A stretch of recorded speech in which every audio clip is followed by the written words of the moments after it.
Okay, this is my third attempt recording this video. Hopefully everything works. Um, shit, now I'm not gonna remember what I already said and what I didn't say, so I can say it again. But this is my code. Um, let's see. There's almost 700 lines so far. Very excited. Let me show you what it does. Okay, actually I don't.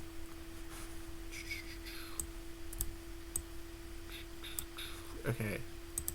Uh-oh. Okay, so basically what you're looking at is, this is the world. It makes like a labyrinth, kind of. I don't know, it's like a maze, I don't know. It connects all these hallways, and it makes them randomly, and it just goes and goes and goes for like 8,000 squares in every direction.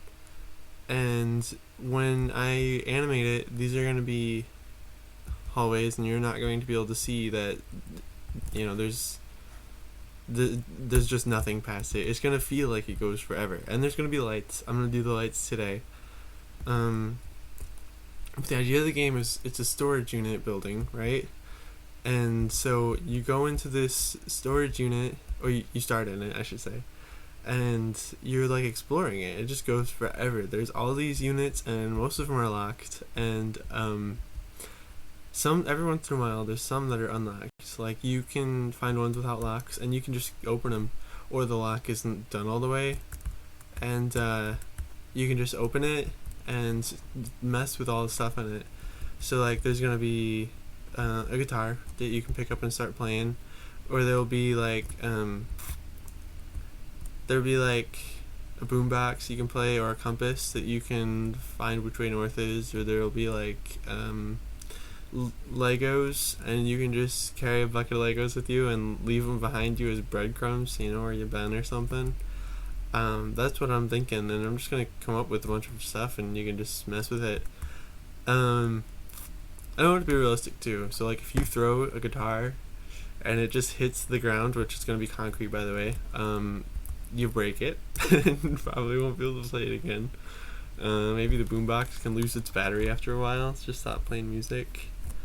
Basically, the idea though is that you're trying to find a way out of this place, right?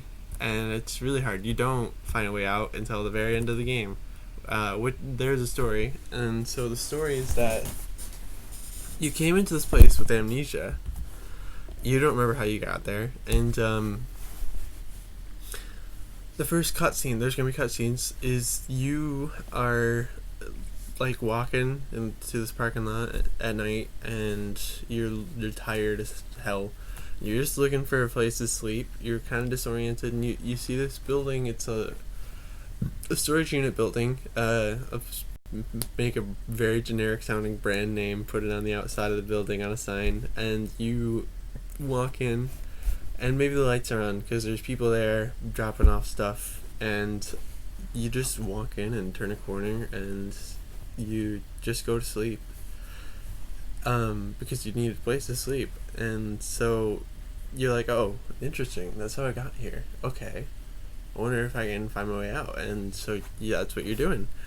And while you're there, there's gonna be monsters every once in a while, and the monsters are gonna be like, well, okay, so they're gonna be creepy, of course. I've programming, finding all these bugs. There's no shortage of weird, creepy things I can make in my monster. That's what I found. Anyways, these monsters, you're not going to be able to beat them. You're going to be able to fight them, or try to fight them, or run away from them. And when they get you, like, you pass out and wake up in a completely new place. And so you lost all your progress, all the stuff you found, and you gotta kind of start over. And these monsters are like, they're related to the story. They're like past trauma manifested as the monster. And so when you see one, maybe you'll get a cutscene and it'll explain the monster, or vice versa. You'll get a cutscene and then you'll run into this thing. Cutscenes are gonna be like the story. It's gonna be very like kind of an emotional story, I guess. It's gonna be really interesting. I'm not gonna give away a whole lot, and I also haven't figured out most of it, but I know kind of the idea of what it's gonna be. You're gonna get attached to characters, and bad things are gonna happen after you get attached, and and then at the end it all resolves. It's gonna be good, but and you're gonna feel good at the end of the game and be like, wow. But I'm gonna write the music for it. I'm gonna do cutscenes, or I'm gonna do the music. I'm gonna do dialogue. And I'm gonna give each. I'm not gonna do voices because I'm not a voice actor, and that would be a mess. But I'm gonna give each character they're gonna all have their own fonts, and it's gonna say who's talking, and it's gonna be at the bottom of the screen. It's gonna be subtitles kind of thing. And so yeah, that's what I'm thinking for that. Yeah. So about my code. See, that's your hand right now. It looks kind of bad, and that's your other hand, and you can actually come on. You can actually bend down and grab things, but I have not. See, there's the thing, but I haven't written the code to make it actually come to you yet when you walk towards it. That's coming soon, just like the lights. I'm in programming mode. Eventually I'm going to be in animating mode, and then I'm going to be in story mode when it comes to writing all this stuff. Oh, and there's probably going to be music mode too, but that might just be in between to get a break from the normal stuff. I've already kind of started writing music. It's going to be a very, I don't want to say dark, but it is kind of a dark game, and it's going to be really interesting.